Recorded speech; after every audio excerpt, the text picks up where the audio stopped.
Bueno, hoy nos toca el último criminal arrepentido, la comunicación y ese epígrafe este ejemplo de los criminales arrepentidos es bastante extenso, pero yo he intentado de la mejor manera posible pues hacer una pequeña eh, un pequeño resumen para que pudiéramos acompañar de alguna forma, ¿no? Bueno, esta comunicación está hecha en tres partes. Primero hay una comunicación espontánea de Latour en Bruselas, luego le evocan en París y luego él se vuelve a manifestar otra vez en Bruselas también de forma espontánea, pero ahí ya como agradecimiento y para ponerles al día de su situación actual. Entonces, se va a comunicar la tour, se va a comunicar el guía protector y al final vamos a tener unos comentarios, un análisis del caso por el maestro Kardec. ¿Cómo va a funcionar eso? Porque como no os explique un poco la situación al principio, es muy complicado luego comprender. Eh, Vamos a acompañar, para que nos hagamos un resumen bastante corto, vamos a acompañar el proceso de evolución de la situación espiritual de la Tour. Cristina, perdona si no estoy diciendo bien.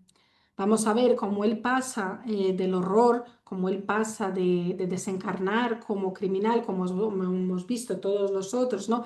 Viendo a sus víctimas, viendo la sangre como forma de expiación y vamos a ver cómo él pasa de ese horror a la conciencia moral eh, y cómo este sufrimiento, esa expiación, a través del arrepentimiento, pues como no lo va a destruir, sino le va a terminar iluminando.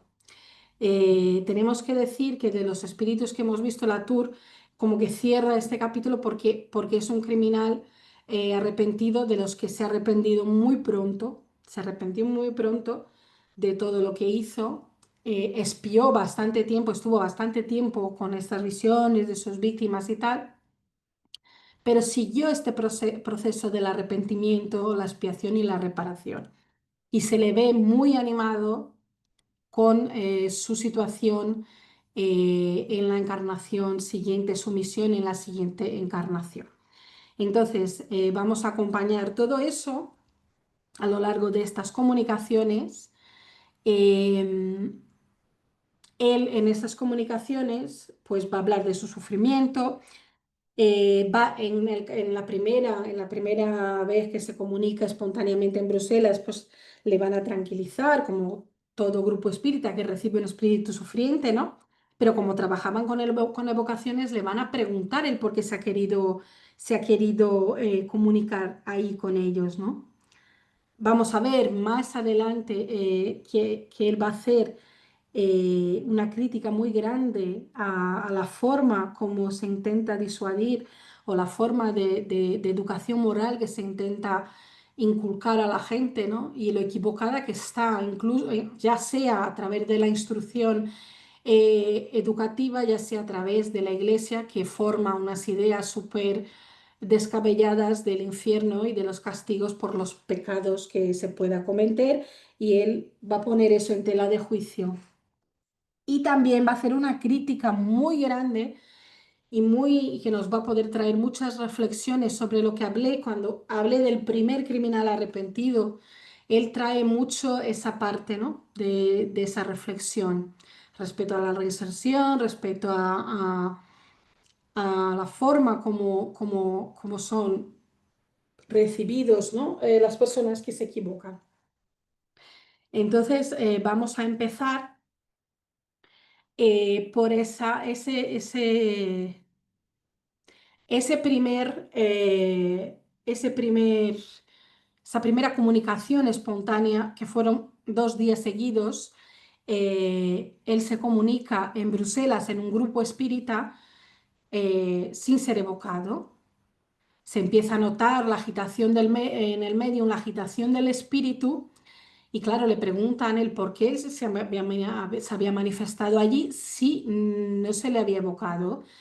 Y él contesta, vi que sois almas compasivas y que tendríais piedad de mí, mientras que otros me evocaban más por curiosidad que por verdadera caridad, o bien se apartaban de mí horrorizados.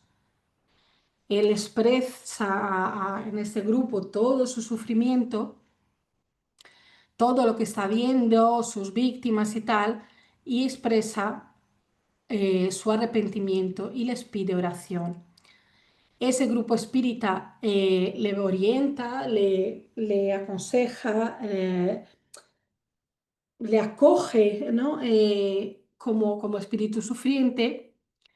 Cuando él vuelve al día siguiente, él va ya a acusar una mejoría, va a agradecer las oraciones y el bien que estas oraciones, porque también oraron junto con él decía que no podía orar y consiguieron orar con él, ¿no? Y él va a conseguir orar y va a notar ya esa pequeña mejoría, ¿no?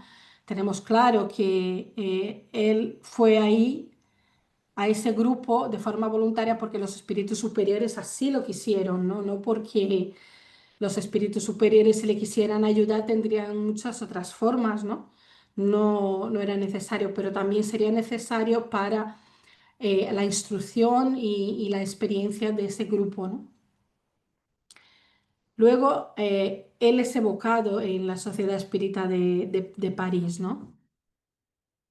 Pero todavía ahí él va a hablar de ese dolor físico y va a hacer una comparación del dolor físico que él siente con el dolor moral. Y el espíritu va a decir,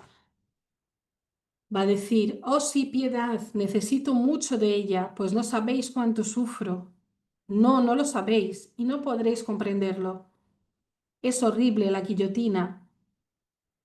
¿Qué vale la guillotina comparada con este sufrimiento actual? Nada, es un instante. Pero este fuego que me devora es peor. Es una muerte continua, es un sufrimiento sin treguas ni reposo, no tiene fin.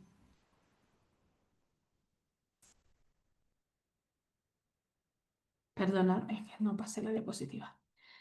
Dice, y mis víctimas están ahí alrededor mío para mostrarme sus heridas, me persiguen con sus miradas. Están ahí, las veo a todas, sí, a todas. Las veo a todas y no puedo escaparme. Y este mar de sangre y este oro manchado de sangre, todo está ahí, todo, siempre ante mis ojos. ¿No sentís el olor de la sangre? Pues ahí nos va a traer Latour ese esa dicotomía, ¿no? Esa diferencia del dolor moral versus el dolor físico, ¿no? Afirma que la guillotina fue un instante y que el tormento espiritual es continuo, ¿no? Kardec utiliza este ejemplo para refutar esa idea del infierno material, ¿no? Del fuego, de los demonios, no, no. Nos deja claro aquí que el verdadero castigo es interior, es moral y es proporcional a la conciencia y que el dolor físico cesa, pero el dolor de la conciencia perdura hasta que nace la comprensión, el arrepentimiento y todo ese camino espiritual que tenemos por delante, ¿no?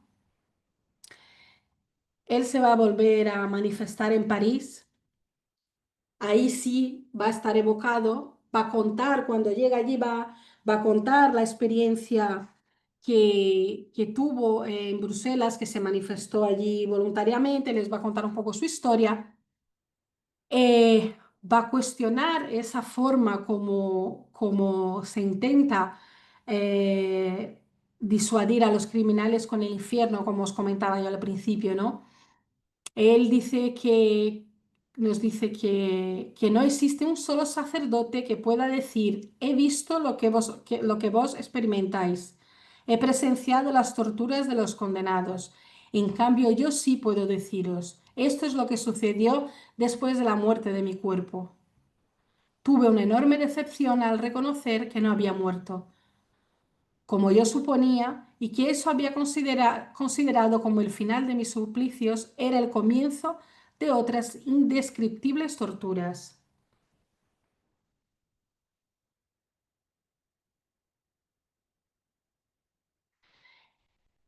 él se manifiesta en la sociedad de París en varias ocasiones, ¿no?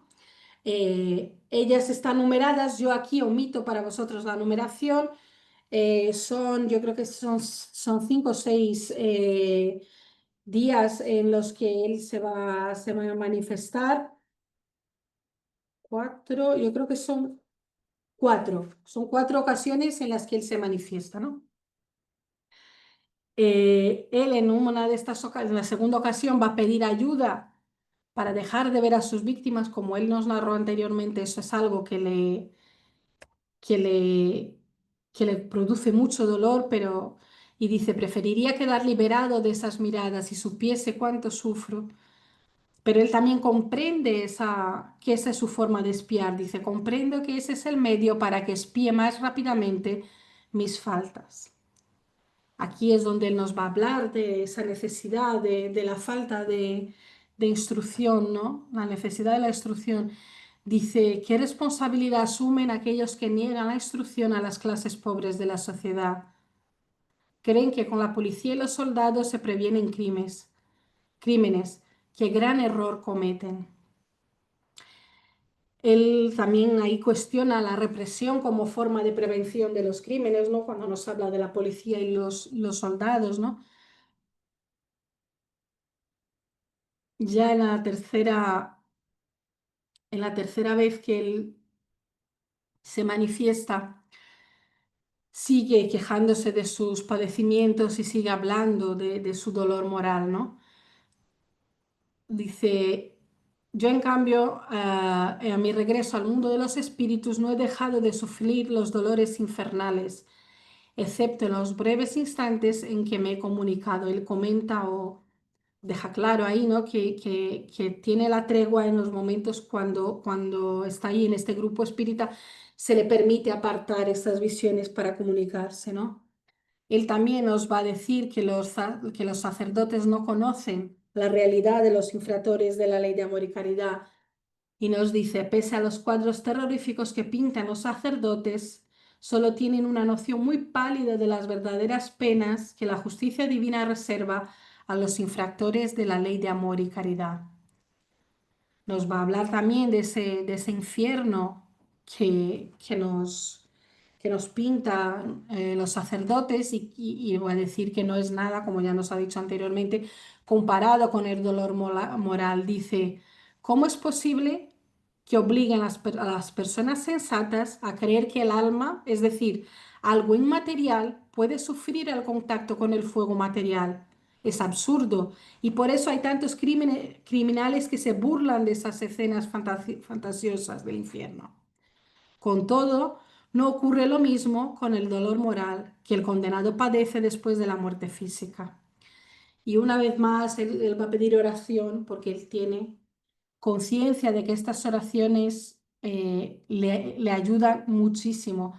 Y siempre que se manifiesta pide oraciones. Y ya en la última vez que él se manifiesta ahí, en la Sociedad Espírita de París, él agradece eh, pues todos los ánimos que le dan cuando él está allí, ¿no? Perdón. Él agradece todos los ánimos que le dan cuando él está allí, y dice, estoy muy agradecido por la perspectiva del futuro glorioso que me hacéis vislumbrar, al cual accederé cuando me haya purificado. Él también nos dice que aún sufre mucho, pero manifiesta que sus sufrimientos van disminuyendo.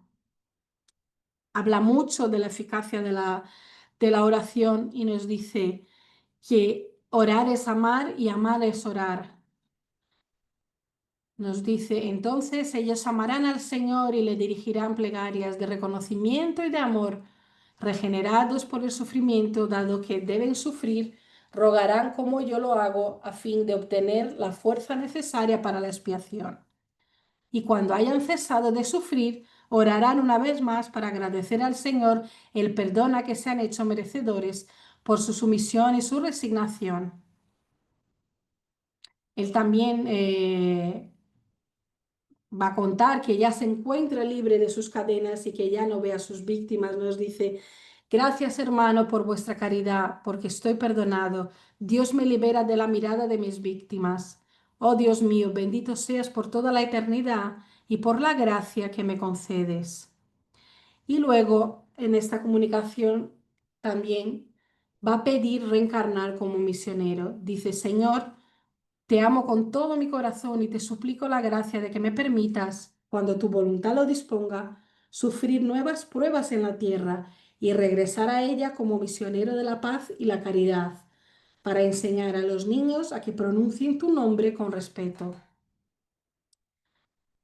Ahí las oraciones que él pide y siempre, ¿no? Y la forma como él nos habla de la eficacia de la oración en esta comunicación nos está, nos está enseñando el poder de la oración y de la intercesión espiritual a través de la oración, ¿no? Él está reconociendo que la oración lo fortalece, que aunque no suprima su dolor, le está fortaleciendo a cada paso que va dando. Eh, Presenta esa oración como una energía espiritual real que alivia, consuela y va a acelerar el progreso de su alma sufriente, ¿no? Ahí también está el papel del grupo espírita que ora por él con compasión, con, con amor y están ahí simbolizando esta solidaridad tan grande que hay entre el mundo material y el mundo espiritual, ¿no? Y nos deja esa frase, ¿no? Orar es amar y amar es orar, ¿no? Es una frase para reflexionar sobre ella, ¿no? Vemos que a lo largo de todo su relato, él va a tener un alivio progresivo gracias a estas plegarias, ¿no? Lo que va a confirmar esa eficacia de la oración intercesora, que es uno de los pilares del espiritismo, ¿no? Pero también nos va a dejar claro que la oración nunca va a cambiar la ley divina, pero va a fortalecer al espíritu sufriente, va a elevar su vibración y va a permitir que los espíritus superiores le puedan asistir. Ahora viene el mensaje del guía protector. El guía protector va en su mensaje, lo primero que va a hacer va a reconocer eh, por, que por parte de la Tour hay un reconocimiento a Dios, a su justicia divina, a su amor, bueno, a todos los atributos de Dios, ¿no? A través de sus mensajes, ¿no? Pero también nos va a dejar un mensaje a nosotros muy importante, ¿no? Que tengamos cuidado con los juicios que emitimos, ya sean verbal o mentalmente, ¿no? Y nos dice, a menudo se observa en la tierra personas a las que se considera honradas, pero se arrojan de rodillas a los pies de algún sacerdote para confesarle un crimen. Nos va a hablar en esa comunicación el guía protector del remordimiento, nos va a decir qué es el remordimiento, ¿no? Y que es un impulsor para poder, para poder llegar a la confesión de la falta y de ahí al arrepentimiento, ¿no? Porque nos dice que, que hasta que no confesamos la falta y que no nos arrepentimos de corazón no podemos seguir, pero ese remordimiento es ese clic, es el impulsor para todo el proceso, ¿no?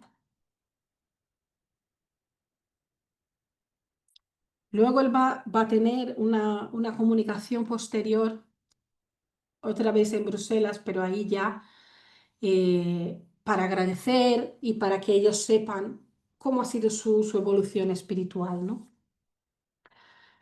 Lo primero que dice es que no teman por él, dice, no temáis por mí, estoy más tranquilo aunque todavía sufro. Al ver mi arrepentimiento, Dios se ha compadecido de mí. Él aquí en esta comunicación en Bruselas, la segunda vez, es donde va a ser muy, muy crítico con la justicia de los hombres, ¿no? y nos dice, si en la vida hubiera sido guiado correctamente, jamás había practicado el mal que hice. En cambio, sin ningún freno que los reprimiera, obedecí ciegamente a mis instintos. Si todos los hombres pensaran más en Dios, o si al menos creyeran en Él, no cometerían faltas semejantes. Pero la justicia de los hombres es deficiente. Por una falta leve se encierra al hombre en la cárcel, que siempre es un lugar de perdición y perversidad. De ahí sale completamente corrompido por los malos ejemplos y los consejos perjudiciales que recibió. Y en caso de que su naturaleza sea buena y fuerte para resistir, cuando salga de la prisión encontrará puertas cerradas, manos que esquivan las suyas, corazones honrados que lo rechazan. ¿Qué le queda entonces? El desprecio y la miseria, el abandono y la desesperación. Pese a que dispone de buenas resoluciones en el sentido de corregirse, entonces la miseria lo conduce a las situaciones extremas y también él comienza a despreciar a sus semejantes y a odiarlos. Pierde la conciencia del bien y del mal porque se ve repudiado a pesar de que ha tomado la decisión de ser un hombre honesto. Roba para procurarse lo necesario, a veces mata y después la guillotina. Pues en esta comunicación Latour nos cuenta eso, ¿no? La responsabilidad social del crimen, ¿no? La responsabilidad que tenemos todos en que muchas veces una persona que sale con el propósito de ser honrado no puede hacerlo por las circunstancias, que es algo que decíamos el primer día, ¿no? Nos va a decir que la falta de instrucción moral y religiosa en los pobres nos lo ha dicho ahí arriba, ¿no? Que aquí también nos ha dicho, ¿no? La falta de la conciencia, de la instrucción moral y religiosa, pues la falta de la idea, aunque sea de la idea de Dios, ¿no? En los corazones, lleva a evitar situaciones que se podrían haber evitado, ¿no? Nos dice que las prisiones corrompen en lugar de regenerar, que no, y que la sociedad margina al arrepentido.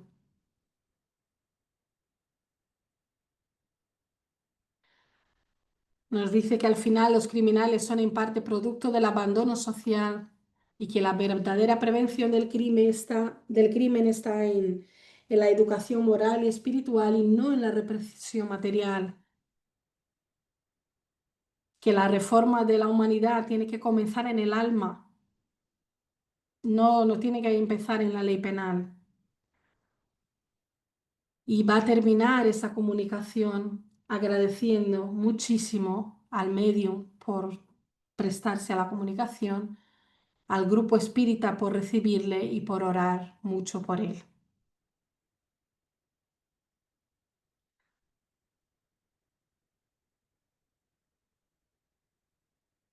Él también nos va a hablar de su propósito de futuro, ¿no? Y dice que en mi próxima existencia emplearé toda mi inteligencia para socorrer a los desdichados que han sucumbido, a fin de preservarlos de la ruina. Esa misión posterior que quiere asumir el espíritu, ¿no? En este mensaje final, eh, él nos va a decir que él lo que quiere es intentar influir en que otros culpables eh, les pueda inspirar el remordimiento, ¿no? Este punto también nos habla de la solidaridad espiritual, que un espíritu puede servir también de instrumento para la redención de otros, que la reparación personal de Latour también se puede convertir en una misión moral en adelante y que, como ya sabemos, ¿no? Un criminal arrepentido puede transformarse en un misionero del bien, contribuyendo incluso como se propone él a la evolución colectiva.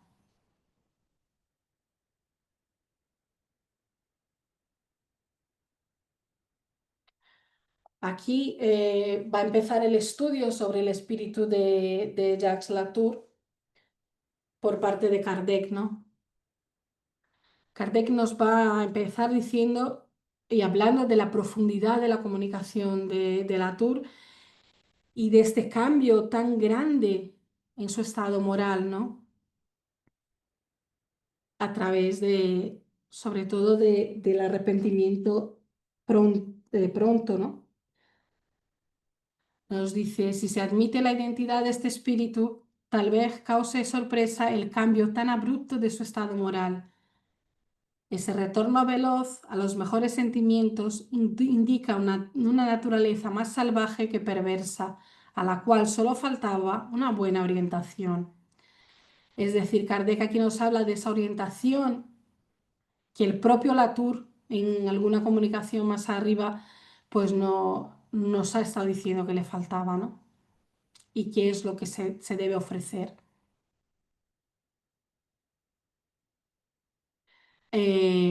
Nos va a hablar del remordimiento, del, de este arrepentimiento que lleva a la aflicción, ¿no? Dice, sufro por causa de este arrepentimiento que me revela la atrocidad de mis crímenes. Esta frase contiene un pensamiento profundo, ya que el espíritu solo comprende la gravedad de sus faltas después de que se arrepiente. Nos va a hablar también en esa reflexión Kardec del remordimiento como el sentimiento doloroso que propicia la transición del mal al bien y de la enfermedad moral a la salud, de la enfermedad moral a la salud moral. Dice, el arrepentimiento acarrea la aflicción, el remordimiento, el sentimiento doloroso que construye la transición del mal al bien y de la enfermedad moral a la salud moral.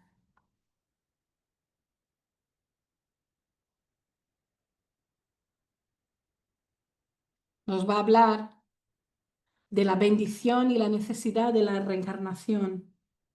Dice, las resoluciones que ahora adopta influirán sobre su próxima existencia terrenal. La encarnación que acaba de dejar, por más criminal que haya sido, ha señalado para él una etapa de progreso.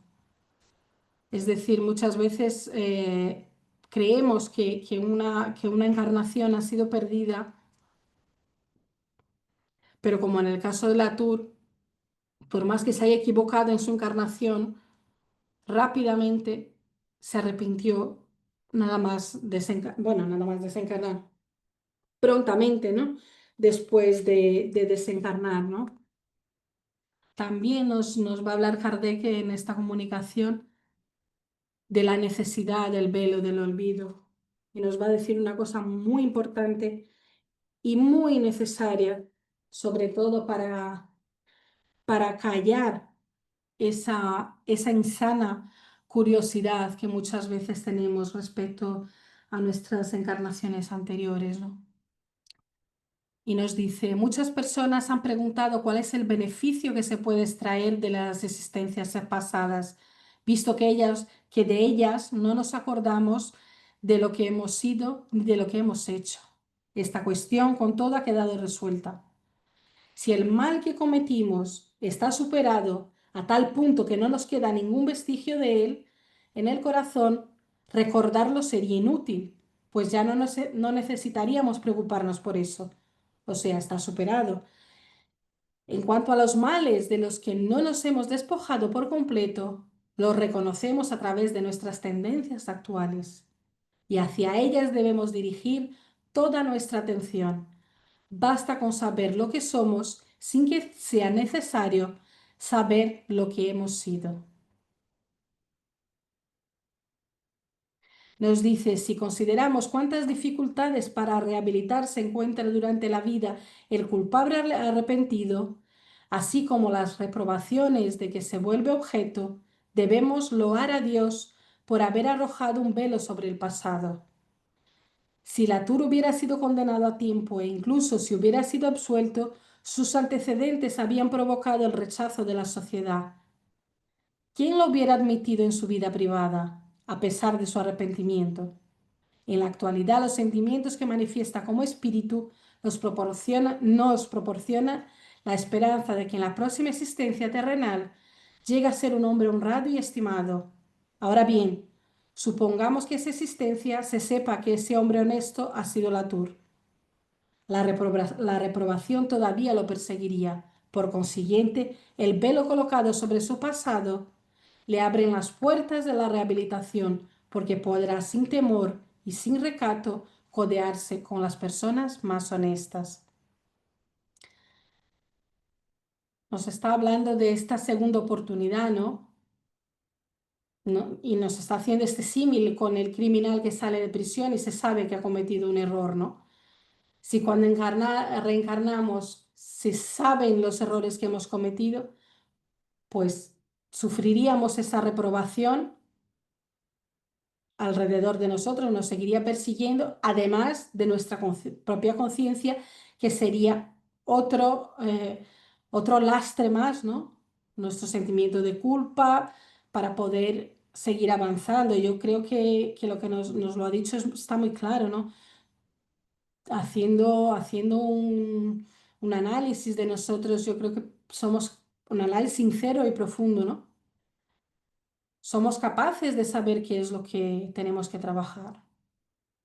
No hace falta saber lo que hemos sido y lo que hemos estado haciendo, ¿no? También nos va a dejar claro que seamos quien seamos, hayamos hecho lo que hayamos hecho. Todos tenemos la semilla divina de la bondad, del amor del Padre dentro. No importa el estado evolutivo que nos encontremos, esta semilla siempre, siempre va a estar ahí. Y nos dice Kardec, ¿podría causar asombro una transformación tan radical en un hombre como Latour? Pero ¿por qué habría de ser inaccesible al arrepentimiento? ¿Por qué no habría de existir también en él una cuerda sensible? ¿Acaso el culpable debería consagrarse al mal por toda la eternidad? ¿No le llegaría finalmente un momento en que se hiciese la luz en su alma? Ese momento había llegado para Latour. También nos va a advertir respecto de este propósito de estas comunicaciones, ¿no? Que los muertos pueden venir a instruir a los vivos, ¿no? También nos van a decir que el arrepentimiento es el primer paso para la rehabilitación del espíritu, pero que este arrepentimiento tiene que venir del propio espíritu, que los buenos espíritus, los encarnados, que podamos comunicarnos con ellos, podemos orientar, ayudar, pero todos nosotros, espíritus encarnados y desencarnados, tenemos nuestro libre albedrío. Y nos dice, es probable que hayan poetizado en Latour la forma de expresar su arrepentimiento, pero no que han hecho que exprese el arrepentimiento contra su voluntad, porque el espíritu tiene su libre albedrío. En Latour vieron el germen de los buenos sentimientos y por esa razón lo ayudaron a expresarlo, contribuyendo a su desarrollo e implorando al mismo tiempo conmiseración a su favor. También nos va a hablar Kardec de, de lo dignificante, de lo moralizador, del sobrecogedor, incluso ejemplo de Latour, ¿no?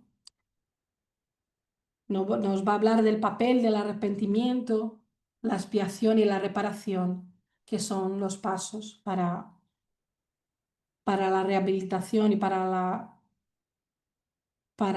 la evolución del espíritu que tiene algo que reparar y que expiar, ¿no? Nos va a dejar claro que el arrepentimiento es este primer paso del progreso espiritual, pero que no va a bastar sin la reparación. Yo creo que en otros ejemplos anteriormente hemos hablado, ¿no? Del arrepentimiento, la expiación y la reparación, que son estas tres fases del progreso del espíritu, ¿no? Eh, también vemos cómo acompañamos en el relato cómo Latour atraviesa estas tres etapas, ¿no? Se arrepiente profundamente primero, empieza diciendo, me arrepiento, me arrepiento. Espía al verse rodeado de las visiones de sus víctimas y durante bastante tiempo. y desea reparar, quiere volver a la tierra con la misión de evitar que otros cometan el mismo error, de enseñar a los niños el amor a Dios como Él mismo pide, ¿no? Dejándonos claro toda esa ley de progreso espiritual, según podemos ver que todo espíritu, por más degradado, por más, por menos evolucionado que esté, puede regenerarse, siempre mediante su propio esfuerzo, con la ayuda de los buenos espíritus, pero siempre, siempre mediante su propio esfuerzo. Luego él va a hacer, Kardec va a hacer una comparación con el otro criminal arrepentido que hemos visto, con el otro criminal de, perdona Cristina, Naudari, y que vamos a ver ahí una gran diferencia entre el castigo que los dos reciben, ¿no? Porque en la Tour este arrepentimiento fue mucho más rápido y en el otro mucho más tardío. Y, y en el caso también de estos dos existe una notable diferencia intelectual entre los dos, que esto es algo que no lo habíamos hablado, ¿no? Pero también hemos podido ver que las penas morales no son menos dolorosas que las otras, ¿no? Y en conclusión, para que nos quede tiempo de hablar un poquito, eh, la historia de Latour no es solo un relato de un espíritu comunicante, ¿no? Es un relato moral sobre la conciencia, la justicia, la redención. Nos ha dejado muchísimas enseñanzas a lo largo de esta comunicación, ¿no? Incluso le dio tiempo a hablar hasta de la justicia de los hombres, ¿no? Y sobre todo nos va a dejar muy, muy claro que no existen condenas eternas, que todo espíritu puede regenerarse y que la justicia divina, siempre, siempre, siempre el amor de Dios va a estar ahí para nosotros, ¿no? En palabras de Kardec, la Tour deja de ser un espíritu malo para convertirse en un espíritu sufriente y arrepentido, destinado a renacer como un servidor del bien.